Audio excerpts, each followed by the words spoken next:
ഈശോ എന്നെ സ്നേഹിക്കുന്നു, എന്നിൽ വാഴാനാശിക്കുന്നു. എന്നിലെ തിന്മകൾ നീക്കി തന്മകനാക്കാൻ വിളിക്കുന്നു. ഹൃദയം തുറന്നീടാം, അനുദിനം സ്തുതി പാടാം. അഴുകിയ ചിന്തകൾ മാറ്റിയ മാനസം തവ തിരുപാദേ സമർപ്പിക്കാം. ഹൃദയം തുറന്നീടാം, അനുദിനം സ്തുതി പാടാം. പിതാവിൻ്റെയും പുത്രൻ്റെയും പരിശുദ്ധാത്മാവിൻ്റെയും നാമത്തിൽ ആമേൻ. ഈശോയിൽ ഏറ്റവും സ്നേഹമുള്ളവരെ, നമ്മളിന്ന് ചിന്തിക്കുന്നത് ആദ്യാക്ഷരത്തിൽ അനാചാരങ്ങൾ ചേർക്കുന്ന ക്രിസ്ത്യാനികളെക്കുറിച്ചാണ്. കൊളോസ്യർക്ക് എഴുതിയ ലേഖനം 2-ാം അധ്യായത്തിൻ്റെ 3 നമ്മൾ ഇപ്രകാരം വായിക്കുന്നുണ്ട്. അവിടെ പറയുകയാണ്, ജ്ഞാനത്തിൻ്റെയും അറിവിൻ്റെയും നിധികൾ അവനിലാണ്, യേശുവിലാണ് ഒളിഞ്ഞിരിക്കുന്നത്. അപ്പോൾ ശരിയായ അറിവ് ക്രിസ്തുവിലാണുള്ളത്.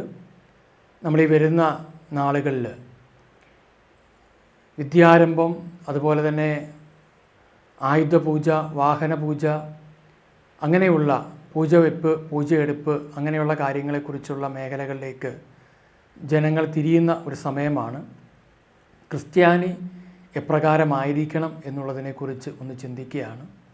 കാരണം ഈ മേഖലയിലെല്ലാം നമുക്ക് കാണാൻ പറ്റുന്നത് ലോകത്ത് നടക്കുന്ന എല്ലാ അനാചാരങ്ങളുടെ പിന്നാലെയും ക്രിസ്തുവിനെ വിട്ട് അന്യദേവ ആരാധന നടത്തുന്ന ഒരുപാട് ക്രിസ്തീയ സഹോദരങ്ങളെ നമുക്ക് കാണാൻ പറ്റും. അപ്പോൾ ക്രിസ്ത്യാനിക്ക് തന്നെ പലപ്പോഴും അറിയാത്തൊരു കാര്യമാണ് ക്രിസ്തു ആരാണ്, ക്രിസ്തു എങ്ങനെയുള്ള വ്യക്തിയാണ്. അവർ വിഭാവനം ചെയ്തിരിക്കുന്ന, പൗലോസ് പറഞ്ഞതുപോലെ, മറ്റൊരു യേശുവിനെക്കുറിച്ച് ആരെങ്കിലും വന്ന് പറഞ്ഞാൽ, അങ്ങനെ യഥാർത്ഥ യേശു അല്ലാതെ മറ്റൊരു യേശുവിനെ ആരൊക്കെയോ പഠിപ്പിച്ചു, ആരൊക്കെയോ പറഞ്ഞു കൊടുത്തു, അങ്ങനെ യേശുവിനെ വികലമാക്കി ജീവിക്കുന്ന ഒരു കാലഘട്ടത്തിലാണ് നമ്മൾ ജീവിക്കുക. ചിലർ എന്നോട് കഴിഞ്ഞ സന്ദേശങ്ങളൊക്കെ വന്നപ്പോൾ ചോദിച്ചൊരു ചോദ്യമുണ്ട്, ബ്രദറിനെ സഭ പുറത്താക്കിയോന്ന്. അപ്പോൾ ഞാൻ പറഞ്ഞു, എവിടുന്നാണ് നിങ്ങൾ ഉദ്ദേശിക്കുന്നത്? കത്തോലിക്ക സഭയിൽ നിന്ന് പുറത്താക്കിയോ? ഞാൻ പറഞ്ഞു, കത്തോലിക്ക സഭയിൽ നിന്ന് ഒരിക്കലും ആരെയും സഭ പുറത്താക്കാറില്ല. കാരണം സഭ തന്നിലേക്ക് നിരവധി പേരെ, വിശ്വസിക്കുന്നവരെ ചേർക്കുക എന്നുള്ളതാണ് സഭയുടെ കർത്തവ്യം. സഭ തന്നെ വിശ്വാസത്തിലായിരിക്കുന്നവരുടെ സമൂഹമാണ്. ഇനി ആ വിശ്വാസത്തിലായിരുന്നവർ വീണ് പോയിട്ടുണ്ടെങ്കിൽ വീണ്ടും അവരെ വിശ്വാസത്തിലേക്ക് കൊണ്ടുവരികയും യേശുവാണ് ഏക രക്ഷകൻ എന്നുള്ള വിശ്വാസത്തിലേക്ക് കൊണ്ടുവരാൻ വേണ്ടി ആണ് കർത്താവ് സഭയെ രൂപപ്പെടുത്തിയിരിക്കുന്നത്.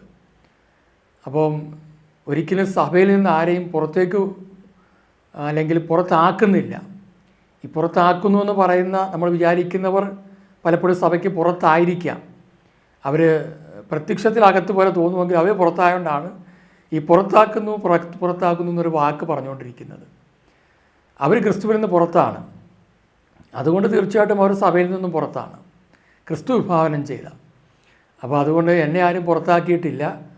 അങ്ങനെ പുറത്താക്കാൻ നിങ്ങൾ ഉദ്ദേശിക്കുന്ന ആരെങ്കിലും ഉണ്ടെങ്കിൽ, നിങ്ങൾ കാണുന്ന ആരെങ്കിലും ഉണ്ടെങ്കിൽ അവർ വരിക. അന്നേരം നമുക്ക് എന്താണെന്ന് വെച്ച് കഴിഞ്ഞാൽ സംസാരിച്ച് നമുക്കതിനെക്കുറിച്ച് ചിന്തിക്കാം. കാരണം ഇതിപ്പോൾ സഭ ആരുടെയും, പ്രത്യേക കത്തോലിക്ക സഭ, കത്തോലിക്കലാണല്ലോ നമ്മൾ, കത്തോലിക്ക സഭ ഒന്നിനെയും ആരുടെയും കുത്തകയല്ലല്ലോ, ഒരു വ്യക്തിയുടെയും കുത്തകയല്ല. കാരണം ഇപ്പോൾ മാർപ്പാപ്പ പറയുകയാണ് എൻ്റേതാണ് കത്തോലിക്ക സഭയെന്ന് പറയാൻ പറ്റത്തില്ല. കാരണം കത്തോലിക്ക സഭയിലെ അംഗമാണ് പരിശുദ്ധ പിതാവ് മാർപ്പാപ്പ. മെത്രാന്മാർക്ക് പറയാൻ പറ്റത്തില്ല, കർദിനാൾമാർക്ക് പറയാൻ പറ്റത്തില്ല, വൈദികർക്ക് പറയാൻ പറ്റത്തില്ല, സുവിശേഷ പ്രഘോഷകർക്കോ അൽമായർക്കോ. അതൊക്കെ ചിലപ്പോൾ അഭിമാനം കൊണ്ട് അവരിങ്ങനെ പറഞ്ഞേക്കാം, ഞാനാണ് സഭ എന്ന് പറയുന്ന പലരും കണ്ടേക്കാം. പക്ഷേ എല്ലാവരും സഭയിൽ അംഗങ്ങളാണ്. സഭ ക്രിസ്തുവിൻ്റേതാണ്, സഭയുടെ തലവൻ ക്രിസ്തു തന്നെയാണ് എന്ന് ബൈബിൾ വ്യക്തമായിട്ട് പറയുന്നുണ്ട്. അപ്പോൾ അതുകൊണ്ട് അങ്ങനെ സഭയെക്കുറിച്ചുള്ള ചില തെറ്റിദ്ധാരണകളൊക്കെ ഉണ്ടെങ്കിൽ നമുക്കൊരു സന്ദേശം ഇതുമായിട്ട് ബന്ധപ്പെട്ട് വരുന്നുണ്ട്. അപ്പോൾ ആ സന്ദേശം വരുമ്പം നമുക്ക് മാറ്റിയെടുക്കാൻ പറ്റും. ചിലർക്കൊരു ധാരണയുണ്ട്, ഞാൻ പള്ളിയുടെ അടുത്ത് നിൽക്കുന്നതുകൊണ്ട് എല്ലാ ദിവസവും പള്ളിയിൽ പോകുന്നത് കൊണ്ടോ, അല്ലെങ്കിൽ ഞായറാഴ്ചകളെങ്കിലും പള്ളിയിൽ പോകുന്നതുകൊണ്ടോ, അല്ലെങ്കിൽ നാമമാത്ര ക്രിസ്ത്യാനിയായിട്ട് ജീവിക്കുന്നതുകൊണ്ടോ ഞാൻ സഭയുടെ എന്തൊക്കെയോ ആണെന്ന് കരുതുന്നവരുണ്ട്. പക്ഷേ കർത്താവ് അങ്ങനെ കരുതണമെന്നില്ല. കർത്താവ് വ്യക്തമായിട്ട് കർത്താവിനും സഭയിൽ ആരാണുള്ളത്, എങ്ങനെയുള്ളവരായിരിക്കണം, എപ്രകാരം ജീവിക്കുന്നവരായിരിക്കണം, ഈ സഭയിലേക്ക് വരുവാൻ വേണ്ടി കർത്താവ് തൻ്റെ വാതിലുകൾ തുറന്നിട്ടിരിക്കുകയാണ് എന്നുള്ളത് നമ്മൾ അറിയുക. അത് സ്നേഹത്തിൻ്റേതാണ്, ഐക്യത്തിൻ്റേതാണ്, ഏറ്റവും പ്രധാനമായിട്ട് അത് പരിശുദ്ധിയുടേതാണെന്ന് നമ്മളൊന്ന് മനസ്സിലാക്കാൻ വേണ്ടി പറഞ്ഞതേ ഉള്ളൂ. അപ്പോൾ നമ്മൾ ചിന്തിക്കുന്ന അങ്ങനെയുള്ള കുറച്ച് കാര്യങ്ങൾ ഇങ്ങനെ പലരും എന്നോട് ചോദിക്കാറുണ്ട്. അപ്പോൾ ഞാൻ അവർക്ക് എല്ലാത്തിനും നമുക്ക് ഉത്തരം കൊടുക്കാനായിട്ട് സാധ്യമല്ല, വേറൊന്നുമല്ല. പലരും ഇങ്ങനെ വിളിച്ചു ചോദിക്കുമ്പോൾ എല്ലാവർക്കും ഉത്തരം കൊടുക്കാനാണെങ്കിൽ നമുക്ക് ഒരിക്കലും ജീവിതത്തിൽ സമയം തികയത്തില്ല. അപ്പോൾ അതുകൊണ്ട് ഞാൻ അവർക്ക് പറയും, നിങ്ങൾ പറ്റുമെങ്കിൽ ധ്യാനമൊക്കെ ഒന്ന് കൂടുമ്പം കൃത്യമായിട്ട് എന്താണ് കത്തോലിക്കാ സഭയെക്കുറിച്ചുള്ള വ്യക്തമായ ബോധ്യങ്ങൾ. ഞാനൊരിക്കലും ആരെയും സോപ്പിടാനോ അല്ലെങ്കിൽ ആരുടെയും പ്രീതി പറ്റാനോ ഒന്നും പ്രസംഗിക്കുന്ന ഒരാളല്ല. അങ്ങനെ എനിക്ക് സാധ്യവുമല്ല. അങ്ങനെ ആരും ഉദ്ദേശിക്കുകയും ചെയ്യരുത്. കാരണം വചനത്തിൻ്റെ അടിസ്ഥാനത്തിൽ, ഞാൻ പറഞ്ഞ വചനത്തിൻ്റെ അടിസ്ഥാനത്തിലാണ് പറയുന്നത്. ഇപ്പോൾ ചിലരൊക്കെ ഇന്ന് ഈ കഴിഞ്ഞ ദിവസങ്ങളിൽ ചിലപ്പോൾ അവർ ഈ ടോക്ക് കേൾക്കുമെന്ന് എനിക്കറിയാം. അവർ തുടക്കത്തിൽ തന്നെ എന്നെ ശാസിച്ചും കൊണ്ട് ദൈവം വിധിക്കട്ടെ എന്നൊക്കെ പറഞ്ഞ് ഞാനിങ്ങനെ ചിന്തിച്ചു. ഞാൻ കർത്താവിൻ്റെ വചനമാണ് പറഞ്ഞത്. കാരണം ഞാൻ ഈ കള്ളത്തരം കാണിക്കുന്ന വ്യക്തികളെ സൂചിപ്പിച്ചിട്ടുണ്ട്. ചില ധ്യാനകേന്ദ്രങ്ങളുടെ കാര്യമൊക്കെ പറഞ്ഞപ്പോൾ ചിലർ പറഞ്ഞൊരു കാര്യം എന്താണ്, അങ്ങനെ പേരെടുത്ത് പറഞ്ഞ എന്തിനാണ്? പേരെടുത്ത് പറഞ്ഞതിൻ്റെ കാരണം അവിടെ ആൾക്കാർ അവിടെ പോകാതിരിക്കാനാണ്. കാര്യം വേറെ ഒന്നും കൊണ്ടല്ല. അവിടെ പോകുകയോ പോകാതിരിക്കുന്നതിനേക്കാളും പ്രശ്നം പൈശാചിക സാധാരണ ഒരു വൈദികൻ, ചിലപ്പോൾ എല്ലാ വൈദികർക്കും ദൈവത്തെക്കുറിച്ച് അറിവുണ്ടാകണമെന്നൊന്നുമില്ല. അപ്പോൾ ഒരു ധ്യാനഗുരു എന്ന് പറയുന്ന ഒരു വ്യക്തി ദൈവവചനത്തെക്കുറിച്ച് അറിവുള്ള വ്യക്തിയായിരിക്കും. ഇല്ലെങ്കിൽ ധ്യാനഗുരു ആകരുത്. അല്ലെങ്കിൽ അല്ലെങ്കിൽ വചനം പങ്കുവെക്കുന്നത്. നമ്മുടെ ടോക്ക് വരുന്നുണ്ട്, അപ്പസ്തോലൻ ആരാണ്, പുരോഹിതൻ ആരാണെന്നുള്ളൊരു ടോക്ക് വരുന്നുണ്ട്. അപ്പം ആ ധ്യാനഗുരുക്കന്മാർ വഴിതെറ്റി ജീവിക്കുകയാണെങ്കിൽ പിന്നെ അവിടെ പോകുന്നവരും അവരെ ഫോളോ ചെയ്യും. അതുകൊണ്ടാണ് ബൈബിൾ പറയുന്നത് ജെസബേലിനെ കുറിച്ച് പഴയ നിയമത്തിലുള്ളത് പുതിയ നിയമത്തിൽ പറയാൻ കാരണം അതാണ്. അതുപോലെ തന്നെ നിക്കോളാസ് പക്ഷക്കാർ, ആ നിക്കോളാസ് ഒരു ശിഷ്യനായിരുന്നു. പക്ഷേ ആ ശിഷ്യൻ വഴിതെറ്റിയപ്പോൾ ആ പേരെടുത്ത് പറഞ്ഞു. അതുപോലെ തന്നെ വേറെയും ഉണ്ട്, കുറേ പേര് ബൈബിളിലുണ്ട്. ദേമാസ് എന്ന് പറയുന്നൊരു വ്യക്തി, പുള്ളിയുടെ പേരെടുത്ത് പറഞ്ഞു. ചെമ്പ് പണിക്കാരനെ അലക്സാണ്ടർ പേരെടുത്ത് പറഞ്ഞു. എന്തുകൊണ്ടാണ്? ഇവരിലൂടെയൊക്കെ ഇവരൊരിക്കൽ സഭയ്ക്കകത്തായിരുന്നു കൊണ്ട് നല്ല കാര്യങ്ങളൊക്കെ ചെയ്തുകൊണ്ടിരുന്നവരാണ്. പക്ഷേ അവരെ സ്വാർത്ഥ ലക്ഷ്യത്തിന് വേണ്ടി അവരെന്ത് ചെയ്തു? കച്ചവടമാക്കി മാറ്റി. അപ്പോൾ അങ്ങനെയുള്ള ആരെങ്കിലുമൊക്കെ ഉണ്ടെങ്കിൽ അവരെ ഒന്ന് ചൂണ്ടിക്കാണിച്ചെന്ന് മാത്രമേ ഉള്ളൂ. അതിലാരും വിഷമിക്കേണ്ട ആവശ്യമില്ല. കാരണം നിങ്ങൾ അവരുടെ കൂട്ടത്തിൽ നിന്ന് വീണ്ടും സപ്പോർട്ട് ചെയ്യുകയാണെങ്കിൽ അതിൻ്റെ ശാപം നിങ്ങൾക്കും നിങ്ങളുടെ തലമുറകൾക്കും തീർച്ചയായിട്ടും ഉണ്ടാകും. അത് ഉറപ്പുള്ള കാര്യമാണ്. കാരണം ബൈബിൾ വ്യക്തമായിട്ട് രേഖപ്പെടുത്തിയിരിക്കുന്ന കാര്യമാണ്. കാരണം അവർ ഈ ഒന്നാം പ്രമാണ മേഖലകൾ മറ്റൊക്കെ ലംഘിക്കാൻ പറയുമ്പോൾ അതെന്തുകൊണ്ടാണ് സംഭവിച്ചതെന്ന് വെച്ച് കഴിഞ്ഞാൽ അതിൻ്റെ പിന്നാമ്പുറങ്ങളിൽ അവരുടെ കുടുംബങ്ങളിലും അവർക്ക് കുടുംബമില്ലെങ്കിലും ഒരു വൈദികനോ ധ്യാനഗുരുവിനോ കുടുംബമില്ലായിരിക്കാം. ആത്മാർക്കുണ്ട്, പക്ഷേ കുടുംബമില്ലായിരിക്കും. കുടുംബം ഉള്ളവർക്ക് അവരുടെ കുടുംബങ്ങളിൽ ചില അനീതികളിലൂടെയൊക്കെ പോകുമ്പം അല്ലെങ്കിൽ ഒരു തകർച്ചയൊക്കെ വരുമ്പോഴത്തേക്ക് പിന്നെ അവർക്ക് പ്രശ്നങ്ങളിലേക്ക് വരാനായിട്ട് തുടങ്ങും. അപ്പോൾ അതുകൊണ്ട് നമ്മളൊരു സൂചന തന്നു എന്ന് മാത്രമേ ഉള്ളൂ. അപ്പോൾ അതുകൊണ്ട് ആരും അതിനെക്കുറിച്ചൊന്നും വിഷമിക്കുകയൊന്നും വേണ്ട. ഇപ്പം ചില ശുശ്രൂഷകരുടെ മക്കൾ വരെ അക്രൈസ്തവ വിഭാഗത്തിൽ നിന്ന് വിവാഹം കഴിച്ചു പോയവരുണ്ട്. അതിൻ്റെ പിന്നാമ്പുറങ്ങളൊക്കെ തേടി പോകുമ്പോൾ നമുക്ക് അറിയാൻ പറ്റും ചിലപ്പോൾ ഇവരെങ്ങനെയാണ് ജീവിച്ചതെന്നുള്ളത്. അപ്പോൾ അതൊക്കെ നമ്മൾ ഒരു കാര്യം മനസ്സിലാക്കേണ്ടത്, ഇത് ആ കുട്ടികളുടെ കുഴപ്പമല്ല. നിയമാവർത്തനം 7:3 പറയുന്നുണ്ട്, അവരുമായി വിവാഹ ബന്ധത്തിൽ ഏർപ്പെടരുത്. നിങ്ങളുടെ പുത്രിമാരെ അവരുടെ പുത്രന്മാർക്ക് കൊടുക്കുകയോ അവരെ പുത്രിമാരെ നിങ്ങളുടെ പുത്രന്മാർക്ക് വേണ്ടി സ്വീകരിക്കുകയോ ചെയ്യരുത്. എന്തുകൊണ്ടാണ്? എന്തെന്നാൽ മറ്റു ദേവന്മാരെ സേവിക്കാനായി നിങ്ങളുടെ മക്കളെ എന്നിൽ നിന്ന് അവർ അകറ്റിക്കളയും. നിങ്ങൾ അകറ്റിക്കളയുന്നല്ല എഴുതി വെച്ചേക്കുന്ന, ദൈവത്തിന് അകറ്റിക്കളയുന്ന.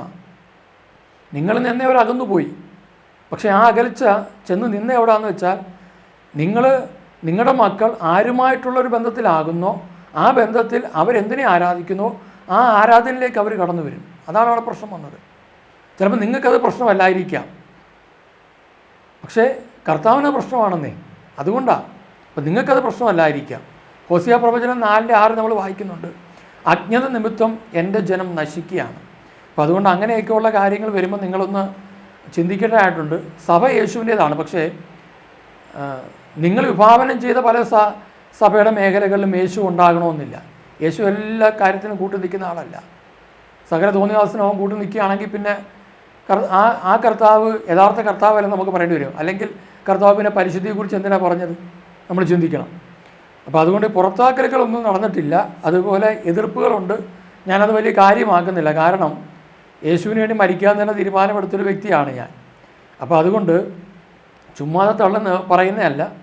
അതുകൊണ്ട് ഇപ്പം ഞാനൊരു കുളത്തിൽ കുളിക്കാനായിട്ട് പോയാൽ, അല്ലെങ്കിൽ കുളിക്കാൻ വേണ്ടി പോകുന്ന വഴിക്ക്, ഞാൻ സാധാരണ വീട്ടിനകത്താണ് കുളിക്കുന്നതെങ്കിലും ഞാനത് പറയുകയാണ്, ഒരാൾ കുളിക്കാൻ പോയാൽ, അപ്പോൾ കുളിക്കാൻ പോകുന്ന ഒരാൾ കുളത്തിൽ കുളിക്കാൻ പോകുന്ന വഴിക്ക് വെള്ളം കെട്ടിക്കിടക്കുന്ന ഒരു വഴി കൂടാണ് പോകുന്നത്. അപ്പോൾ അയാളുടെ കാലൊന്ന് നനഞ്ഞു. ഉടനെ അയാൾ ചിന്തിക്കും, ഓ കാല് നനഞ്ഞല്ലോ.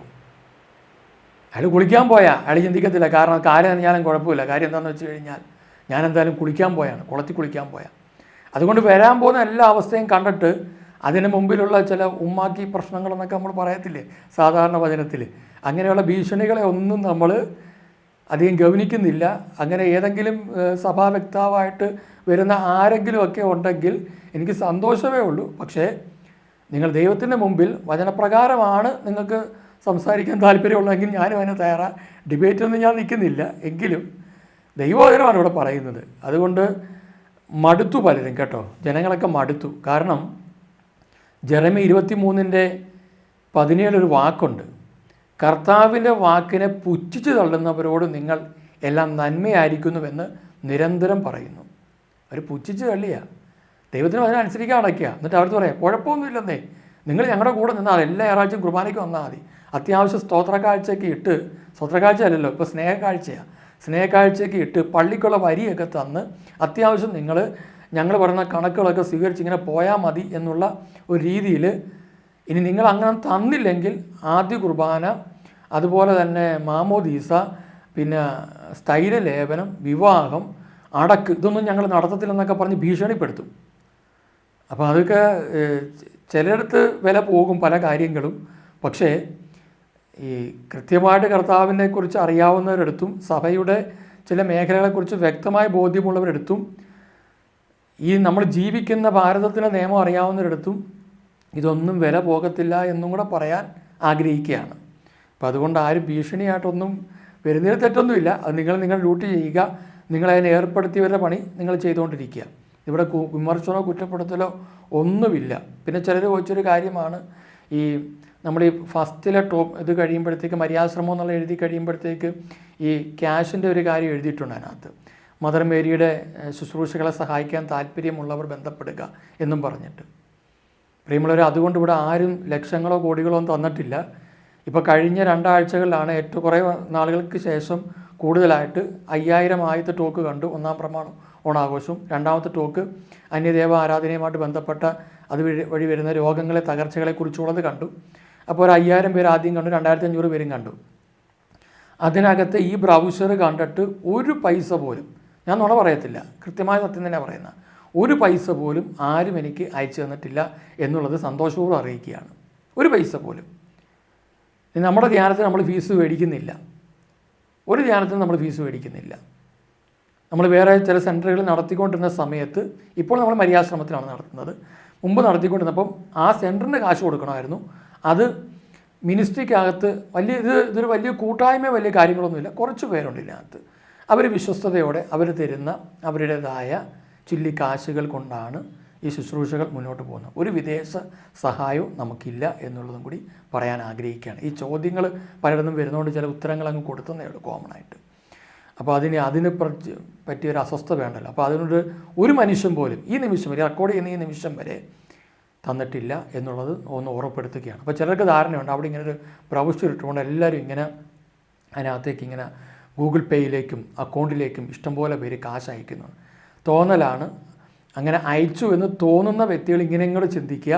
നിങ്ങൾക്ക് തോന്നലുള്ളതുപോലെ എല്ലാവർക്കും തോന്നലുള്ളത് കൊണ്ട് എല്ലാവരും തോന്നിക്കൊണ്ടിരിക്കുന്നു, ആരും തരുന്നില്ല എന്നുള്ളത് മാത്രം സത്യമായിട്ട് ഞാൻ പറയുന്നു. അതിലെനിക്കൊരു വേദനയില്ല. കാരണം കർത്താവ് ഈ മിനിസ്ട്രിയെ സഹായിക്കാൻ ആരിൽ നിന്ന് കാശ് തരണമെന്ന് കർത്താവ് ഹിതമാകുന്നോ അവരെ ഇന്നുവരെ തന്നിട്ടുള്ളൂ, ഇനി തരികയുമുള്ളൂ എന്നുള്ളത് ഉറപ്പാണ്. ഇനി ഏതെങ്കിലും ഒരു അബ്കാരി കോൺട്രാക്ടറോ അല്ലെങ്കിൽ പലിശക്കാരനോ, പണം പലിശയ്ക്ക് കൊടുക്കുന്ന ആളോ, അല്ലെങ്കിൽ അനീതിപരമായിട്ട് സമ്പത്തുണ്ടാക്കുന്ന ഒരാളോ, ദൈവവചന പ്രകാരം ജീവിക്കാത്ത ഒരാളോ വന്നിട്ട് 1 കോടി രൂപ തരാമെന്ന് എന്നോട് പറഞ്ഞാൽ ഞാൻ പറയും, നിങ്ങളുടെ വെള്ളിത്തുട്ടുകൾ നിങ്ങളുടെ കൂടെ നശിക്കട്ടെ, എനിക്ക് ആ കാശിൻ്റെ ആവശ്യമില്ലെന്ന് പറയും. കാരണം എനിക്കെൻ്റെ കർത്താവാണ് ഏറ്റവും വലുത്. എനിക്ക് പണത്തിന് വേണ്ടിയല്ല ഞാൻ ഈ പരിപാടിക്ക് ഇറങ്ങി തിരിച്ചതും, ഞാൻ അതിന് വേണ്ടിയിട്ടല്ല നടക്കുന്നതും എന്നുള്ള കാര്യം കൂടി ഒന്ന് ഓർമ്മപ്പെടുത്താൻ ആഗ്രഹിക്കുന്നു എന്നുള്ളതൊന്ന് പറഞ്ഞതേ ഉള്ളൂ. അതുകൊണ്ട് സ്വർഗസ്ഥനായ പിതാവിന് പക്ഷികളെ തീറ്റിപ്പോറ്റാമെങ്കിൽ, ഈ ലോകത്തിലെ ജീവജാലങ്ങളെ എല്ലാം തീറ്റിപ്പോറ്റാമെങ്കിൽ, അതിനേക്കാളും നല്ല രീതിയിൽ എന്നെയും എൻ്റെ കുടുംബത്തെയും ശുശ്രൂഷകളെയും തീറ്റിപ്പോറ്റാൻ മുന്നോട്ട് കൊണ്ടുപോകാൻ പറ്റുമെന്ന് എനിക്ക് വ്യക്തമായ ബോധ്യമുണ്ട്. ഈ ബോധ്യം അനുഭവത്തിലൂടെ കർത്താവ് നൽകിയിട്ട് തന്നെയാണ് ഈ ശുശ്രൂഷകളിലേക്ക് വിളിച്ചിരിക്കുന്നത്. ആ ബോധ്യമൊന്ന് ഞാൻ നിങ്ങളോടൊന്ന് പങ്കുവെച്ചെന്ന് മാത്രമേ ഉള്ളൂ. അപ്പോൾ അതുകൊണ്ട് ഒന്ന് ഓർമ്മപ്പെടുത്തുകയാണ്. പിന്നെ നമ്മുടെ ധ്യാനം ഈ വരുന്ന ചൊവ്വാഴ്ച ആരംഭിക്കും, ഞായറാഴ്ച തീരും. അപ്പം ഈ രോഗമുള്ളപ്പോഴല്ല നമ്മൾ ധ്യാനം കൊണ്ട്, രോഗമില്ലാതിരിക്കുമ്പോഴാണ് നോർമലായിട്ട് കുറച്ച് ധ്യാനം വചനമൊക്കെ കേൾക്കാൻ പറ്റുക. രോഗമുള്ളവർ വരുന്നതിൽ തെറ്റൊന്നുമില്ല. പക്ഷേ ഒരു പിടി വിട്ട് കഴിയുമ്പോൾ നമ്മൾ ധ്യാനം കൂടാൻ വരുമ്പം നമ്മുടെ മാനസിക അവസ്ഥ വളരെ ബുദ്ധിമുട്ടുള്ളതായിരിക്കും. അതുകൊണ്ട് നിങ്ങൾക്ക് ആർക്ക് വേണമെങ്കിലും ധ്യാനത്തിന് വരാം. എല്ലാ ആഴ്ചയും പറ്റുമെങ്കിൽ നമ്മൾ ആൾ ഉണ്ടെങ്കിൽ നടത്തും, ഇല്ലെങ്കിൽ എല്ലാ മാസവും ധ്യാനം ഉണ്ടായിരിക്കും. നിങ്ങൾ പ്രേരണ തോന്നുമ്പോൾ തന്നെ വിളിക്കുക, നിങ്ങളുടെ പേരുകൾ തരിക, ഞങ്ങൾ പ്രാർത്ഥിക്കാം. കർത്താവ് ഹിതമാകുന്നെങ്കിൽ, കർത്താവിൻ്റെ ഹിതമാണ് എല്ലാവരും വചനം കേൾക്കുക എന്നുള്ളത്. അതുകൊണ്ട് ഈ ധ്യാനം കൂടുവാനായിട്ട് നിങ്ങളെ വിളിക്കുകയാണ്. ഏത് ടൈപ്പിൽപ്പെട്ട ആൾക്കും ഇവിടെ വന്ന് വചനം കേൾക്കാം, കർത്താവിൻ്റെ കൂടെ ചെലവഴിക്കാം എന്നുള്ളതാണ്. പിന്നെ ധ്യാനത്തിന് ഒറ്റ നിർബന്ധമേ ഉള്ളൂ, നമുക്ക് പരിപൂർണ്ണ നിശബ്ദതയായിരിക്കും. മറ്റു ധ്യാനങ്ങളെപ്പോലെയുള്ള ഒരു ഉഴപ്പോടെ നടക്കത്തില്ല, പരിപൂർണ്ണ നിശബ്ദതയായിരിക്കും. കാരണം കർത്താവിൻ്റെ സ്വരം കേട്ട് നിങ്ങൾ ഇവിടുന്ന് തിരിച്ചു പോകണം, അതിന് വേണ്ടിയിട്ടാണ്. അപ്പോൾ അതൊന്ന് ഞാൻ പറഞ്ഞെന്ന് മാത്രമേ ഉള്ളൂ. ചിലർ അടിച്ചു പൊളിക്കാനൊക്കെ, ഇപ്പോൾ വേറൊരാൾ സംശയമാണ് ഹല്ലേലൂയ എന്നുള്ള പറയാൻ തുടങ്ങിയെന്ന് ഒരാൾ ചോദിച്ചു. ഹല്ലേലൂയ പറയാൻ തുടങ്ങിയത് പ്രിയമുള്ളവരെ, മനുഷ്യൻ്റെ ഉള്ളിൽ എന്നേ ഹല്ലേലൂയ ഉണ്ട്. കർത്താവ് ഉള്ളപ്പോഴെല്ലാം അവൻ്റെ ഉള്ളിൽ സ്തുതിപ്പുകൾ ഉയർന്നുകൊണ്ടിരിക്കുക. അത് കർത്താവ് ഇല്ലാത്തത് കൊണ്ട് സ്തുതിക്കുന്നില്ല. കർത്താവ് ഉണ്ടെന്ന് ബോധ്യമുള്ളവൻ ഉള്ളിലുള്ള കർത്താവിനെയും കൂടെ നടക്കുന്ന കർത്താവിനെയും ഈ ഭൂമിയിൽ നിറഞ്ഞു നിൽക്കുന്ന കർത്താവിനെ സ്തുതിക്കും. അതിന് പ്രത്യേകിച്ച് ഒരു ടൈമിൻ്റെ ആവശ്യമൊന്നുമില്ല. അല്ലാതെ അതിൻ്റെയൊക്കെ കുഴപ്പം എന്താണെന്ന് വെച്ച് കഴിഞ്ഞാൽ നമ്മളാരും പള്ളിക്കകത്ത് ഹല്ലേലൂയ വിളിക്കാറില്ലല്ലോ.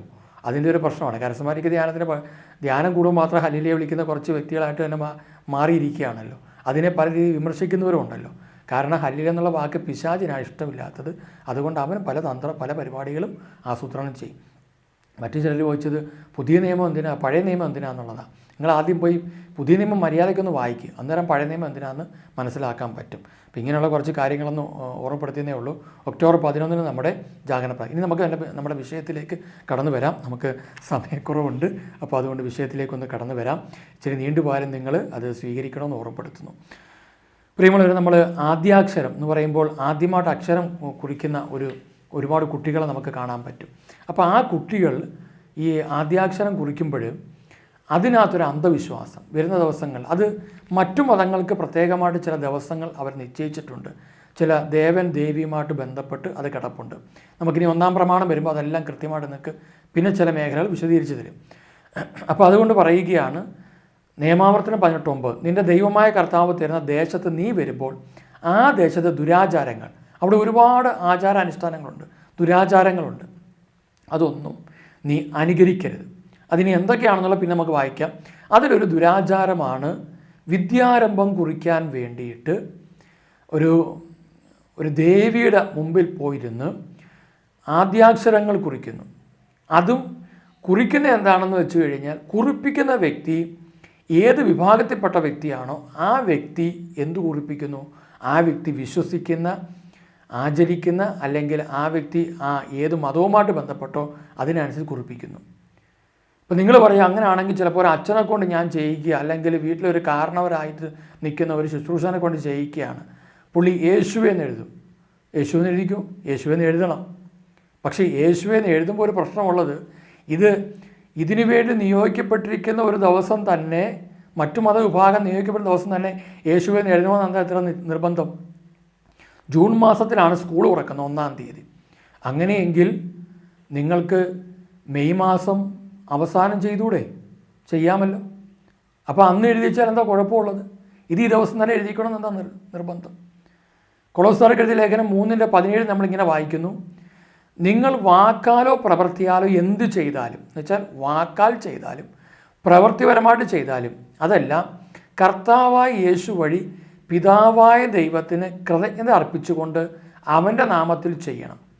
അപ്പം ഒരു ദേവൻ്റെയോ ദേവിയുടെ നാമത്തിലല്ല ചെയ്യേണ്ടത്, പിന്നെയോ യേശു എന്ന നാമത്തിൽ ചെയ്യണം. യേശു എന്ന നാമത്തിൽ ചെയ്യാൻ 24 മണിക്കൂറും ഒരു സെക്കൻഡ് പോലും അതിൻ്റെ ഉള്ളിൽ അതിൻ്റെ അംശത്തിൻ്റെ എത്ര നമുക്ക് പറയാൻ പറ്റത്തില്ലെങ്കിലും ഒരു നിമിഷം പോലും ഇടപെടാതെ ദൈവസാന്നിധ്യം യേശുവിടെ ഉണ്ട്, ഈ ഭൂമിയിലുണ്ട്. അപ്പോൾ ആ യേശുവിൻ്റെ നാമത്തിൽ ചെയ്യണം, അല്ലാതെ വേറെ വല്ലവരുടെ നാമത്തിൽ ചെയ്യുന്ന അതിൻ്റെ അപകടവശം. അപ്പോൾ അതുകൊണ്ട് ഇതിന് അനുവാദം കൊടുക്കുന്ന കുറേ പേരെക്കുറിച്ച് പറയുന്ന 1 മക്കവാർ 1:13 പറയുന്നുണ്ട്. കുറേ ആളുകൾ താല്പര്യപൂർവ്വം രാജാവിൻ്റെ അടുക്കലെത്തി വിജാതീയരുടെ ആചാരങ്ങൾ അനുഷ്ഠിക്കാൻ അവൻ അവർക്ക് അനുവാദം നൽകി. അപ്പം നിങ്ങൾ ചിലപ്പോൾ പറയും, ഇത് മെത്രാൻ ചെയ്തോ, അച്ഛൻ ചെയ്തു, അല്ലെങ്കിൽ ധ്യാനിപ്പിക്കുന്നവർ പറഞ്ഞു കുഴപ്പമില്ലെന്ന്. ഞാൻ ഈ സഭയുടെ ഒരു സിസ്റ്റം, ഒരു ഹൈറാർക്കി അതാണ് ഞാനങ്ങ് പറഞ്ഞു പോകുന്നത്. ഇവരൊക്കെ ഇങ്ങനെ മെത്രാൻ, അച്ഛൻ, ശുശ്രൂഷൻ എന്നൊക്കെ. അങ്ങനെയെങ്കിൽ പ്രിയമുള്ളവരെ, അവരാരെങ്കിലും ഇത് ചെയ്യുകയോ അനുവാദം തരികയോ ചെയ്തു കഴിഞ്ഞാൽ അവരുടെ മേലേക്ക് അന്യദേവ ആരാധന നടത്തിയതിൻ്റെ സകല തകർച്ചകളും കടന്നു വരും എന്നുള്ള കാര്യത്തിൽ യാതൊരു സംശയമില്ല. അതിനോട് എല്ലാ രീതിയിലും ന്യായാധിപന്മാരുടെ പുസ്തകത്തിൽ 2-ാം അധ്യായത്തിൽ 19 പറയുന്നുണ്ട്, ന്യായാധിപൻ മരിക്കുമ്പോൾ എന്ന് വെച്ചാൽ ന്യായാധിപൻ ഇല്ലാതാകുമ്പോൾ അല്ലെങ്കിൽ ന്യായാധിപൻ അജ്ഞതയിലാകുമ്പോൾ അവർ വഴിതെറ്റി തങ്ങളുടെ പിതാക്കന്മാരെക്കാൾ വഷളായി ജീവിക്കും. ഇപ്പം അങ്ങനല്ലേ? ഈ എഴുത്തിനൊക്കെ ഇരുത്തി പല പരിപാടി, ആയുധപൂജ നടത്തുന്നു, അതുപോലെ തന്നെ വാഹനപൂജ നടത്തുന്നു, എഴുത്തിന് ഇരുത്തുന്നു, എഴുതിപ്പിക്കുന്നു. ഇതെല്ലാം ചെയ്ത മക്കൾക്ക് എന്തു പറ്റി? അവരെ ഭാവി ഇപ്പം എന്തായി? മക്കളെ മാതാപിതാക്കളെ കൊല്ലുന്നു, അനാചാരങ്ങളും അക്രമങ്ങളും പെരുകിക്കൊണ്ടിരിക്കുന്നു. ഇതല്ലാതെ വേറെ എന്താ നടക്കുന്നത്?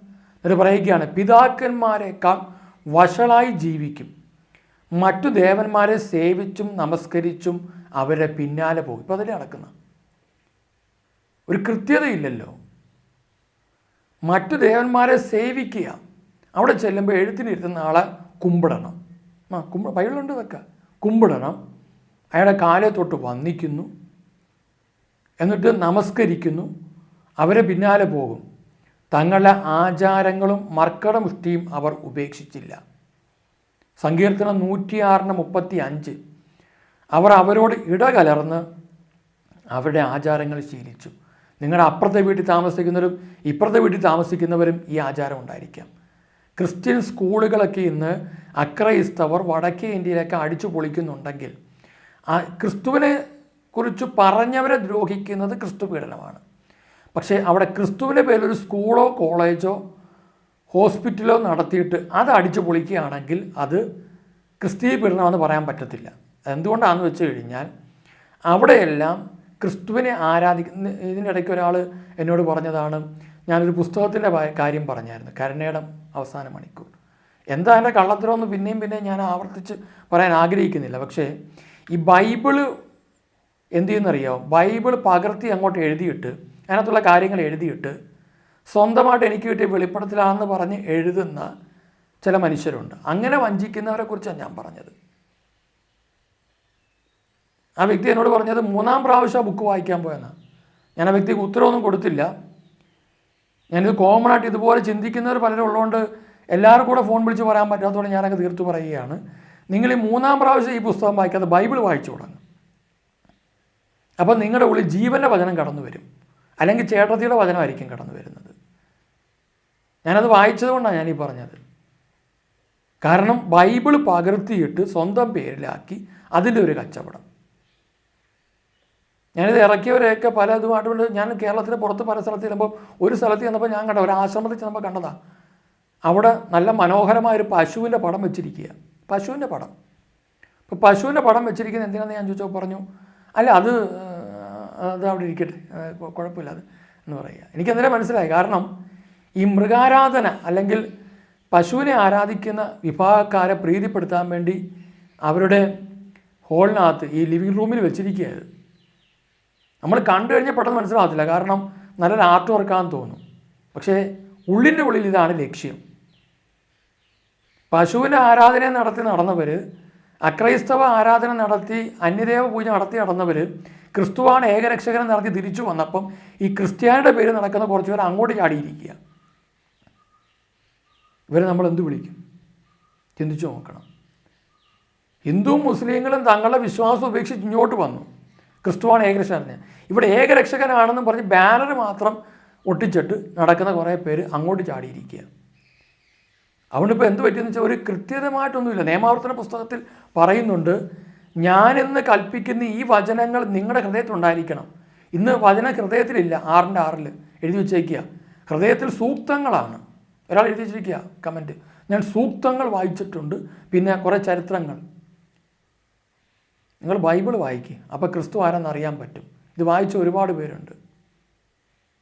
വലിയ വലിയ മഹാന്മാരൊക്കെ ആ മഹത്വത്തിലേക്ക് കടന്നു വന്നതും അവർക്ക് ഒരുപാട് കണ്ടുപിടുത്തങ്ങൾ നടത്താനൊക്കെ സാധിച്ചതിൻ്റെ പിന്നിൽ ക്രിസ്തുവിൻ്റെ ആത്മാവിൻ്റെ പ്രവർത്തനമുണ്ട്. അവരെല്ലാം എളിമപ്പെട്ടു. അതുകൊണ്ടാണ് ഈ 1 ദിവസം 8-ാമത് പറയുന്നുണ്ട്, അറിവ് അഹന്ത ജനിപ്പിക്കുന്നു. അറിവുണ്ടെന്ന് കരുതുന്നവൻ അറിയേണ്ടത് അറിയുന്നില്ല. ഒരുപാട് അറിവുണ്ടെന്ന് കരുതുന്നവരൊക്കെ അഹങ്കാരികളാണ്. അവർക്ക് ദൈവത്തെക്കുറിച്ചല്ല അറിവുള്ളത്, പിന്നെയോ അവർക്ക് ലോകത്തെക്കുറിച്ച് ഒരുപാട് അറിവുണ്ട്. നമുക്ക് ദൈവം തരുന്ന ജ്ഞാനമാണ് വേണ്ടത്. വിജ്ഞാനം ആവശ്യമാണ് ഈ ഭൂമിയിൽ അത്യാവശ്യ കാര്യങ്ങൾ മനസ്സിലാക്കാൻ വേണ്ടി. ജ്ഞാനമില്ലെങ്കിൽ വിജ്ഞാനം ഒരിക്കലും ഉപകാരപ്പെടത്തില്ലെന്നേ. വിജ്ഞാനം ഒരിക്കലും ഉപകാരപ്പെടത്തില്ല. അതുകൊണ്ടാണ് ഒരുപാട് വിദ്യാഭ്യാസം ഉണ്ടെങ്കിലും ഈ കഴിഞ്ഞ ദിവസം വന്നൊരു വാർത്തയാണ്, 99.9% മാർക്ക് മേടിച്ച വ്യക്തി പറയുകയാണ്, എനിക്ക് ഹൈ എഡ്യൂക്കേഷൻ വേണ്ട എന്നും പറഞ്ഞുകൊണ്ട് പുള്ളി ആത്മഹത്യ ചെയ്യുക. പഠിച്ച് നല്ല സർട്ടിഫിക്കറ്റും മേടിച്ച് ഇത്രയും ഹയസ്റ്റ് മാർക്ക് മേടിച്ചിട്ട് ആത്മഹത്യ ചെയ്യാനാണെങ്കിൽ പിന്നെ ഇത്രയും നാളും പഠിച്ചുകൊണ്ട് വല്ല ഉപകാരമുണ്ടോ? ഇവിടെ ഒരു വിദ്യാഭ്യാസവും ഇല്ലാത്തവൻ പ്രത്യാശയോടെ ജീവിക്കുന്നു. അവൻ അന്നന്ന് പോയി കഷ്ടപ്പെട്ട് കൂലിപ്പണിയാണെങ്കിലും വീട്ടുപണിയാണെങ്കിലും ഇനി ഏത് പണിയാണെങ്കിലും ചെയ്ത് അവൻ തൻ്റെ കുടുംബത്തിന് വേണ്ടുന്ന അന്നത്തിന് വേണ്ടി അവൻ അധ്വാനിച്ച് ജീവിക്കുമ്പം ഇവിടെ കുറേ പേര് നല്ല വിദ്യാഭ്യാസം ഉണ്ടെന്ന് പറഞ്ഞ് ഭ്രാന്തും പിടിച്ച് ഇങ്ങനെ ലോകത്തിൻ്റെ ബുദ്ധിയായിട്ട് നടക്കുക. അന്ന് ഈ ആദ്യാക്ഷരം കുറിച്ചപ്പോൾ ഉണ്ടായ കുഴപ്പമായത് കാരണം ആത്മാവ് ചേഞ്ചായിപ്പോയി, അതുകൊണ്ട് പറ്റിപ്പോയത്, അല്ലാതെ വേറൊന്നും പറ്റിയിട്ടില്ല. അപ്പോൾ അതുകൊണ്ട് പ്രിയമുള്ളവരെ, ഓരോ മനുഷ്യരും ചിന്തിച്ച് നോക്കുക. അവിടെ നിന്നിട്ട് പറയുകയാണ്, 7-ാം ദിനം പറയാം, ജാഗരൂകതയോടെ അവ നിങ്ങളുടെ മക്കളെ പഠിപ്പിക്കണമെന്ന്. നമ്മളെന്തോ മക്കളെ പഠിപ്പിക്കുന്നത്? വേദപാഠത്തിൽ തന്നെ ഒരുപാട് ഡിസോർഡറുകളുണ്ട്. വചനം പഠിപ്പിക്കുക. വചനം പഠിക്കാതെ വേറെ എന്തെങ്കിലുമൊക്കെ പോയി പഠിച്ചിട്ട് വലിയ കാര്യമൊന്നുമില്ല. എന്നിട്ട് പറയുകയാണ്, വീട്ടിലായിരിക്കുമ്പോഴും യാത്ര ചെയ്യുമ്പോഴും കിടക്കുമ്പോഴും എഴുന്നേൽക്കുമ്പോഴും അവയെപ്പറ്റി സംസാരിക്കണം. എന്തിനെപ്പറ്റിയാണ്? നാട്ടിലുള്ള കാര്യങ്ങളെക്കുറിച്ചല്ല, വചനത്തെക്കുറിച്ച് സംസാരിക്കണം. എപ്പോഴൊക്കെ? വീട്ടിലായിരിക്കുമ്പം, യാത്ര ചെയ്യുമ്പം, കിടക്കുമ്പോൾ, എഴുന്നേൽക്കുമ്പോൾ. ഞങ്ങൾ ആ ഫോർമേഷനിൽ തന്നെ പോകുന്നതുകൊണ്ടാണ് ഇതൊക്കെ വ്യക്തമായിട്ട് പറയുന്നത്. അങ്ങനെ പോകാനാണ് ആഗ്രഹിക്കുക. അങ്ങനെ പോകുന്നില്ലെങ്കിൽ ഇന്നു മുതൽ ആരംഭിച്ചു കഴിഞ്ഞാൽ നിങ്ങളുടെ മക്കളെ നിങ്ങൾക്ക് ക്രിസ്തുവിന് വേണ്ടി നേടാൻ പറ്റും. എന്നിട്ട് പറയുകയാണ്, അവ കയ്യിൽ ഒരടയാളമായും നെറ്റിത്തടത്തിൽ പട്ടമായും അണിയണം. അവ നിങ്ങളുടെ വീടിൻ്റെ കട്ടിളക്കാലുമേലും പടിവാതിക്കുമേലും എഴുതണം. പല വീടിൻ്റെയും ഫ്രണ്ടിൽ എഴുതി വെച്ചിട്ടുണ്ട്, അത് കർത്താവാണ് ഈ കുടുംബത്തിൻ്റെ നാഥൻ. എന്നിട്ട് ചില ഏട്ടന്മാർ വീട്ടിൽ കിടന്ന് ഒച്ച എടുത്തുകൊണ്ട് പറയുകയാണ്, ഞാനാണ് നിങ്ങളെല്ലാം തീറ്റിപ്പോറ്റുന്നത്, ഞാനാണ് ഈ കുടുംബത്തിലെ കാര്യങ്ങളൊക്കെ നോക്കുന്നത്, അതുകൊണ്ട് ഞാനാണ് ഈ കുടുംബത്തിൻ്റെ നാഥൻ. ചേട്ടത്തി പറയും, നിങ്ങളെപ്പോലെ തന്നെ എനിക്കും ജോലിയുണ്ട്, അതുകൊണ്ട് ഞാനും കാശ് കൊണ്ടുവരുന്നുണ്ട്, അതുകൊണ്ട് ഞാനും പറയുന്നതൊക്കെ നിങ്ങൾ കേൾക്കണം. ഇപ്പോൾ കുറച്ചുകൂടെ കഴിഞ്ഞപ്പോൾ എന്ത് പറ്റി? പിള്ളേർ മുഴുവൻ ജോലിക്ക് പോകാൻ തുടങ്ങിയപ്പം പിള്ളേർ പറയാൻ തുടങ്ങി, ഞങ്ങളുടെ ചിലവിലാണ് അപ്പനും അമ്മയും ജീവിക്കുന്നത്, അതുകൊണ്ട് ഞങ്ങൾ പറയുന്ന പോലെ ജീവിക്കണം. ഇപ്പോൾ സത്യം പറഞ്ഞാൽ നാഥൻ ആരാന്ന് ആർക്കും അറിയത്തില്ല. പോസ്റ്ററിൽ മാത്രം എഴുതി ഒട്ടിച്ച് വെച്ചിട്ടുണ്ട് സ്റ്റിക്കർ. പണ്ടങ്ങാണ്ട് ഞാൻ ചെന്നപ്പോൾ കിട്ടിയ സ്റ്റിക്കറാണ്, അത് മേടിച്ച് അങ്ങ് ഒട്ടിച്ച് വെച്ചിരിക്കുക. അതുകൊണ്ട് ഇങ്ങനെ പോയിക്കൊണ്ടിരിക്കുക. അതുകൊണ്ട് പ്രിയമുള്ളവരെ, ഒരു നല്ല തിരിച്ചുവരവ് നമുക്ക് ആവശ്യമാണെന്നുള്ള കാര്യത്തിൽ യാതൊരു സംശയവും ഇല്ലെന്നുള്ളത് നിങ്ങൾ തിരിച്ചറിയുക. സങ്കീർത്തന പുസ്തകത്തിൽ നമ്മൾ വായിച്ച 106-ാം സങ്കീർത്തനം, അതിന് 35 ഒന്നുകൂടെ നമ്മളൊന്ന് മനസ്സിലാക്കാൻ വേണ്ടി പോകുകയാണ്. അവർ അവരോട് ഇടകലർന്ന് അവരെ ആചാരങ്ങൾ ശീലിച്ചു. അതുകൊണ്ട് നിങ്ങൾ മറ്റുള്ളവരുടെ ഇടയിൽ ഇടകലർന്ന് ജീവിക്കുന്നവരായിരിക്കാം, എങ്കിലും അവരെ ആചാരങ്ങൾ, അനുഷ്ഠാനങ്ങൾ, വിശ്വാസങ്ങൾ നമ്മൾ സ്വീകരിക്കേണ്ട ആവശ്യമില്ല. അവരാരും നിങ്ങളുടെ അടുത്ത് അത് നിർബന്ധിക്കത്തുമില്ല. കാരണം ഒരു മുസ്ലിം നിങ്ങളുടെ അടുത്ത് താമസിക്കുകയാണെങ്കിൽ അവരെ പള്ളിയിൽ പോകാൻ അവരെ നിർബന്ധിക്കത്തില്ല. അവരെ അമ്പലത്തിനകത്ത് കയറാൻ നിങ്ങളെ നിർബന്ധിക്കത്തില്ല. നമ്മൾ വലിഞ്ഞേറി ചെല്ലുന്നതല്ലാതെ ഇവരാരും നിർബന്ധിക്കത്തില്ല. അപ്പോൾ നിങ്ങൾ പറയുക, എൻ്റെ വിശ്വാസം അനുസരിച്ച് ഇതിങ്ങനെ പോകാൻ പറ്റുള്ളൂ. ഇനി ചിലരങ്ങ് വളരെ വിശാല മനസ്കരാണ്, അതുകൊണ്ട് അവർക്കതില്ലെങ്കിലും അവർ കൃത്യതയുണ്ടെങ്കിലും നമുക്ക് പലപ്പോഴും കൃത്യതയില്ലാതെ നമ്മൾ ഏതെങ്കിലും ഒരു മെത്രാൻ്റെ തലയിലോ അച്ഛൻ്റെ തലയിലോ ഏതെങ്കിലും ഒരു വ്യക്തിയുടെ തലയിലോ കൊണ്ട് വെച്ച് കെട്ടി രക്ഷപ്പെടാൻ നോക്കും. എന്നിട്ട് ഇനി അവിടെ പറയുന്ന വാക്കിങ്ങനെയാണ്, അവരെ വിഗ്രഹങ്ങളെ അവർ സേവിച്ചു, അങ്ങനെ പോയവർ, അതവർക്ക് കെണിയായി തീർന്നു. ആ കെണി എന്തൊക്കെയാണെന്നുള്ളത് ഞാൻ നേരത്തെ പറഞ്ഞു. കുറച്ച് കഴിയുമ്പോഴത്തേക്ക് അത് വിവാഹത്തിലേക്ക് പോകും, ചില സാമ്പത്തിക ഇടപാടുകളിലേക്ക് പോകും, മറ്റു ചില ഉടമ്പടികളിലേക്ക് പോകും. അങ്ങനെയൊക്കെ പോയി കെണിയായി തീർന്നു. അവർ തങ്ങളുടെ പുത്രീപുത്രന്മാരെ പിശാചുക്കൾക്ക് ബലിയർപ്പിച്ചു. കണ്ടോ, ഇങ്ങനെ ഇടകലർന്ന് ജീവിച്ച് പോയവർക്ക് പറ്റിയത് ആചാരങ്ങൾ ശീലിച്ചവർക്ക്. ഇസ്രായേലിൻ്റെ അവിശ്വസ്തതയും ദൈവത്തിൻ്റെ കാരുണ്യത്തെക്കുറിച്ചും പറയുന്ന ഒരു വാക്കാണ്. അപ്പോൾ അതുകൊണ്ട് പ്രിയമുള്ളവരെ, ഒരു തിരിച്ചുവരവ് നമുക്കിന്ന് ആവശ്യമാണ്. വെളിപാട് പുസ്തകം 21 അതിൻ്റെ 8 നമ്മളിങ്ങനെ വായിക്കുന്നുണ്ട്, ഭീരുക്കൾ, അവിശ്വാസികൾ എന്ന് വെച്ചാൽ അന്ധവിശ്വാസി കഴിയുന്നവർ, ദുർമാർഗികൾ, കൊലപാതകികൾ, വ്യഭിചാരികൾ, മന്ത്രവാദികൾ, വിഗ്രഹാരാധകർ, കാപട്യക്കാർ എന്നിവരുടെ ഓഹരി തീയും ഗന്ധകവും എരിയുന്ന തടാകവുമായിരിക്കും. ഇത് പുതിയ നിയമത്തിലുള്ളതാണ് വെളിപാട് പുസ്തകം. കാരണം ഈ ചിലർക്ക് ഈ പഴയ നിയമം ഒന്ന് കേൾക്കുമ്പോൾ തന്നെ അങ്ങ് അലർജി വരുന്ന കുറച്ച് പേരുണ്ട്. അപ്പോൾ അതുകൊണ്ട് അവരോടൊന്ന് ഞാനൊന്ന് സൂചിപ്പിച്ചെന്നേ ഉള്ളൂ. ഈ ചിലർ പറയും, ഞങ്ങളെല്ലാ കൽപ്പനയും അനുസരിക്കുന്നുണ്ട്, ഞങ്ങൾ കൃത്യമായിട്ട് സാബത്ത് ആചരിക്കുന്നുണ്ട്, ഞങ്ങൾ കൃത്യമായിട്ട് എല്ലാ കൽപ്പനയും അനുസരിക്കുന്നുണ്ട്, പക്ഷേ ഇതിലൊക്കെ ഇത്തിരി കാര്യങ്ങളിൽ വീഴ്ച കുഴപ്പമാണ്. യാക്കോസ്യയുടെ പുസ്തകം 2-ാം അധ്യായം 10 പറയുകയാണ്, ആരെങ്കിലും നിയമം മുഴുവൻ അനുസരിക്കുകയും ഒന്നിൽ മാത്രം വീഴ്ച വരുത്തുകയും ചെയ്താൽ അവൻ എല്ലാത്തിലും വീഴ്ച വരുത്തിയിരിക്കുന്നു. അതുകൊണ്ട് പ്രിയമുള്ളവരെ, ഏതെങ്കിലും രീതിയിൽ നമ്മൾ വീഴ്ച വരുത്തിയിട്ടുണ്ടെങ്കിൽ തിരിച്ചു വരണം. ജെറമ്യ 13:10 പറയുകയാണ്, എൻ്റെ വാക്ക് കേൾക്കാതെ തന്നിഷ്ടപ്രകാരം നടക്കുകയും അന്യദേവന്മാരെ പുറകെ പോയി അവരെ സേവിക്കുകയും ആരാധിക്കുകയും ചെയ്ത ഈ ദുഷ്ടജനത ഒന്നിനും കൊള്ളാത്ത ഈ അരക്കച്ച പോലെ ആയിത്തീരും. ഇന്ന് രാഷ്ട്രീയ പാർട്ടിക്കാരെ പുറകെ നടക്കുക, അവർക്കറിയാം ഇത് വെറുതെ ഒരു ഉപ്പിന് ഉറകട്ട പോലെ കിടക്കുന്ന ഒരു ജനതയാണ് കത്തോലിക്കനെന്നറിയാം. അതുകൊണ്ട് ഒരു ഭാഗത്തൂടെ വലിയ പ്രസ്താവനകളൊക്കെ പലരും മെത്രാന്മാർ സഹിതം ഇറക്കുമ്പോഴും ഇവർ രഹസ്യത്തിൽ ഫോൺ വിളിച്ച് പറയും, ഞങ്ങൾ ഈ പ്രസ്താവന ഇറക്കിയാണ്, ഞങ്ങളിത് ഇങ്ങനെ പ്രസ്താവന ഇറക്കിയില്ലെങ്കിൽ ഞങ്ങളുടെ വിശ്വാസികൾ ഞങ്ങളുടെ കൂടെ നിൽക്കത്തില്ല, ഞങ്ങളുടെ ആൾക്കാർ ഞങ്ങളുടെ കൂടെ നിൽക്കത്തില്ല, അതുകൊണ്ട് നിങ്ങൾ എന്ത് ചെയ്തു എന്നൊക്കെ ഒരു ചോദ്യം വരും. അതുകൊണ്ട് ഞങ്ങൾ ചില പ്രസ്താവനകൾ ഇറക്കും, അപ്പോൾ നിങ്ങൾ അത് കേൾക്കാത്ത പോലെ ഇരുന്നാൽ മതി. കാരണം ഈ രാഷ്ട്രീയത്തിൽ അങ്ങനെ ചില കളികളുണ്ടല്ലോ. ഇപ്പം ഒരു പാർട്ടിക്കാരൻ മറ്റൊരു പാർട്ടിക്കാരനെതിരെ എന്തെങ്കിലും പ്രസ്താവന ഇറക്കുന്നതിന് മുമ്പ് അവർ തമ്മിലൊരു അണ്ടർസ്റ്റാൻഡിംഗ് ഉണ്ട്. അതുകൊണ്ട് പരസ്പരം അങ്ങോട്ടും ഇങ്ങോട്ടും ജനത്തെ പൊട്ടം കളിപ്പിക്കാൻ വേണ്ടി പ്രസ്താവന ഇറക്കും. അതുപോലെ പൊട്ടം കളിച്ചുകൊണ്ടിരിക്കുന്ന ഒരുപാട് വിശ്വാസികളുണ്ട്. അതുകൊണ്ട് ഈ പൊട്ടം കളിപ്പിക്കൽ നടത്തി കർത്താവ് പൊട്ടനല്ല എന്നുള്ള കാര്യം കൂടി നമ്മളൊന്ന് തിരിച്ചറിയുന്നത് എപ്പോഴും നല്ലതാണ്. അപ്പോൾ അതുകൊണ്ട് പറയുകയാണ്, തന്നിഷ്ടപ്രകാരം നടക്കുകയും അന്യദേവന്മാരെ പുറകെ പോയി അവരെ സേവിക്കുകയും ആരാധിക്കുകയും ചെയ്ത ഈ ദുഷ്ടജനത, അവരെ വിളിക്കുന്ന പേരല്ല അന്യദേവ ആരാധന, ഇതുപോലത്തെ ഈ വിദ്യാരംഭത്തിൻ്റെ പരിപാടിയും പൂജകളും പരിപാടികൾ നടത്തി നടക്കുന്ന ക്രിസ്ത്യാനിയെ വിളിക്കുന്ന പേര് ദുഷ്ടജനതയെന്നാണ് അവരെ വിളിക്കുന്ന. ഒന്നിനും കൊള്ളാത്ത ഈ അരക്കച്ച പോലെ ആയിത്തീരും, ഒന്നിനും കൊള്ളാത്തവരായി മാറ്റപ്പെടും. ആർക്കും ഒരു ആദരവും കാണത്തില്ല, ഒരു ബഹുമാനവും കാണത്തില്ല. കാരണം ക്രിസ്ത്യാനിനെ കേൾക്കുമ്പോൾ തന്നെ ഇപ്പോൾ തുപ്പുന്ന അവസ്ഥയിലേക്ക് ലോകം വന്ന് തുടങ്ങിയിട്ടുണ്ടെങ്കിൽ അവർ ക്രിസ്തുവിനെ അല്ല തുപ്പുന്നതെന്ന് എനിക്ക് തോന്നിയിട്ടുണ്ട് പലപ്പോഴും. കാരണം ക്രിസ്ത്യാനിയുടെ ഈ അവസ്ഥയെക്കുറിച്ച് അവർ തുപ്പുകയാണ്. അതുകൊണ്ട് പ്രിയമുള്ളവരെ, ഒരുപാട് പ്രശ്നങ്ങൾ നമ്മുടെ ജീവിതത്തിലുണ്ട്. നമുക്കറിയാം, ഇന്നിപ്പോൾ 13ഓളം സംസ്ഥാനങ്ങളിൽ യേശുവിനെ കൊടുക്കുവാൻ തടസ്സം ഉണ്ട്. അതുകൊണ്ട് ലോകത്ത് ഒരുപാട് പ്രശ്നങ്ങൾ പോയിക്കൊണ്ട് ഒരു രാജ്യം ഇന്ന് സമാധാനത്തിലല്ല. സത്യത്തിൽ നമുക്ക് വലിയ കുഴപ്പമില്ല, നമ്മൾ പോകുന്നുണ്ട്, പക്ഷെ ഒരു രാജ്യം ഇപ്പോൾ സമാധാനത്തിലല്ല. അപ്പോൾ അതുകൊണ്ട് ലോകത്തുനിന്ന് നിരവധി പ്രശ്നങ്ങളാണ്. പട്ടാളത്തിനോ പോലീസിനോ മറ്റ് സൈനിക വിഭാഗങ്ങൾക്കോ നിയന്ത്രിക്കാൻ പറ്റാത്ത രീതിയിൽ കലാപങ്ങൾ എല്ലാ രാജ്യത്തും അരങ്ങേറിക്കൊണ്ടിരിക്കുക. എത്രയെന്നും പറഞ്ഞ് വെടിവെക്കും, എത്രയെന്നും പറഞ്ഞ് കൊല്ലും.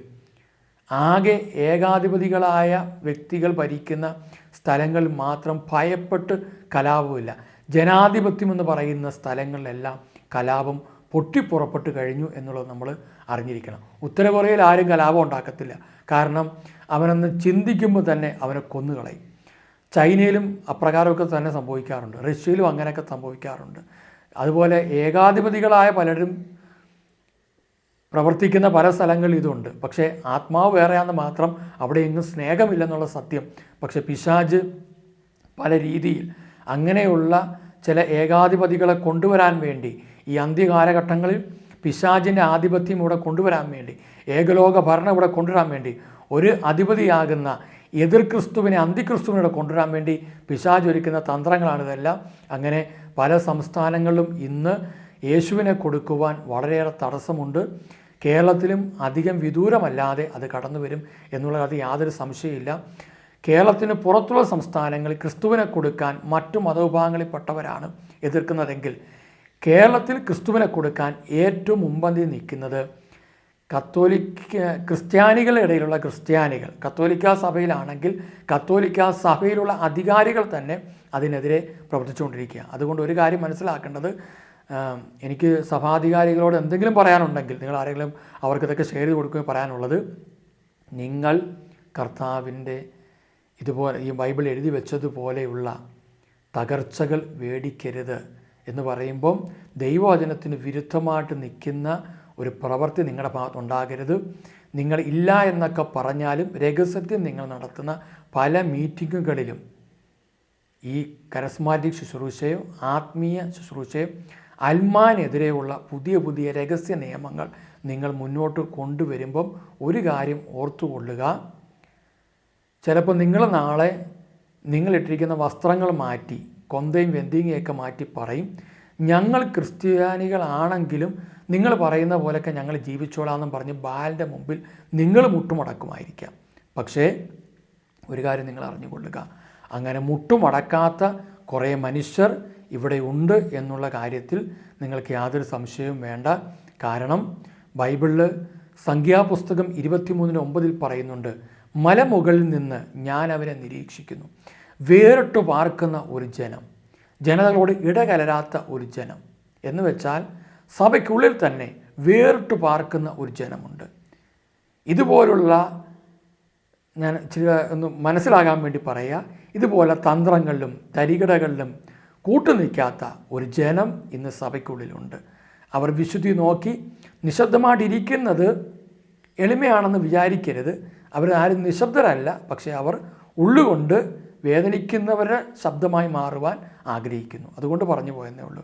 കാരണം അതുപോലെ ഈ ഹോസിയ 4:8 കൂടെ ഒന്ന് പറയുകയാണ്, ഇന്ന് വിഷമിക്കുന്ന ഒരുപാട് ജനത്തിൻ്റെ പാപം കൊണ്ട്, മനുഷ്യൻ്റെ പാപമാണല്ലോ പലപ്പോഴും മാർക്കറ്റിംഗ്, ഇനിയും വരും ആ വചനം, ജനത്തിൻ്റെ പാപം കൊണ്ട് അവർ ഉപജീവനം കഴിക്കുന്നു, അവരെ തിന്മ അവർ അത്യധികം കാംക്ഷിക്കുന്നു, പുരോഹിതനെ പോലെ തന്നെ ജനവും അവരുടെ ദുർമാർഗങ്ങൾക്ക് ഞാൻ അവരെ ശിക്ഷിക്കും. അതുകൊണ്ട് ശിക്ഷ ഏറ്റുവാങ്ങാൻ സാധ്യതയുണ്ട്. ബൈബിൾ പ്രകാരം അങ്ങനെയാണ്. അതുകൊണ്ട് ദൈവം കരുണയുള്ളവനാ, സ്നേഹമുള്ളവനാ. പക്ഷെ തോന്നിയാസം കാണിച്ചു കഴിഞ്ഞാൽ കർത്താവ് വെറുതെ വിടത്തില്ല. കാരണം കർത്താവ് കരയും. കാരണം ജനത്തെ അടിമത്തത്തിലേക്ക് നയിക്കുന്നതിന് പേര് കർത്താവ് കരയും. ബൈബിളുണ്ട്, ജെറമ്യാ 13:17. നമുക്കെല്ലാം കൂടെ പറയാൻ നേരമില്ല, കാരണം നിങ്ങൾക്കൊരു ബുദ്ധിമുട്ട് വേണ്ടാന്ന് വെച്ചിട്ടാണ്. കാര്യം സമയം കൂടുതൽ അതിക്രമിക്കും.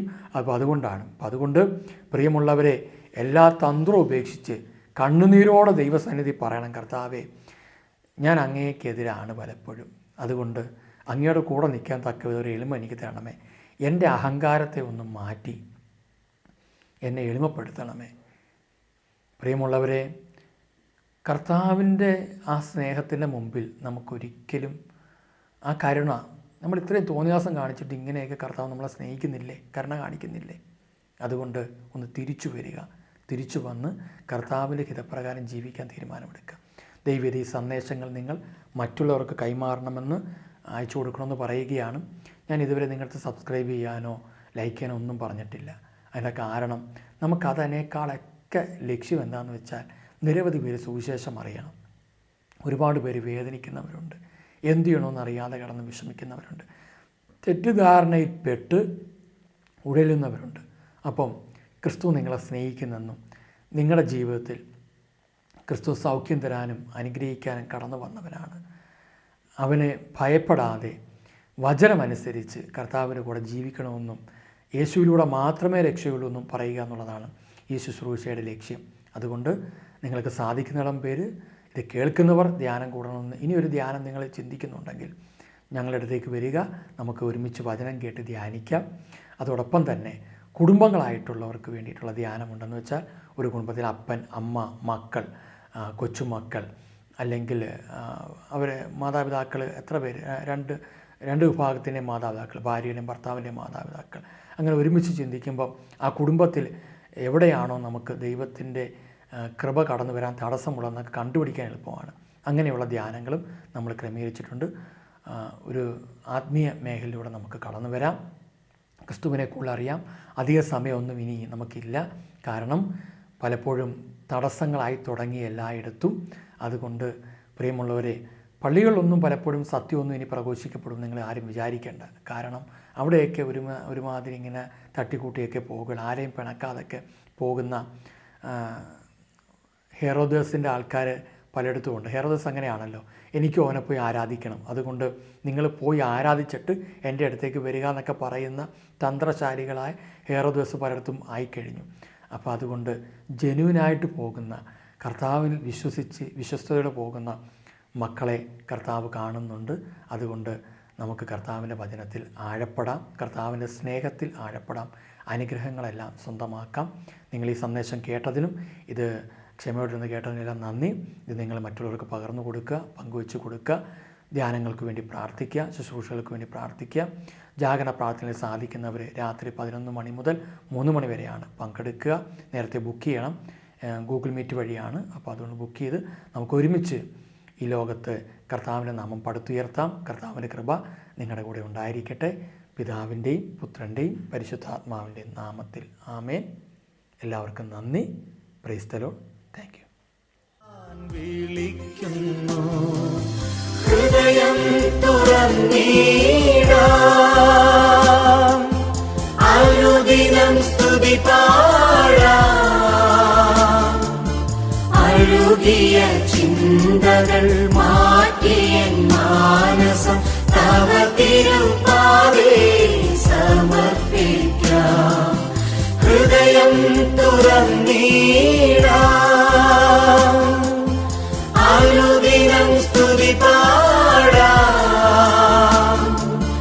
അഴുകിയ ചിന്തകൾ മാറ്റിയ മാനസം തവ തിരുപാദേ സമർപ്പിക്കാം. ഈശോ എന്നെ സ്നേഹിക്കുന്നു,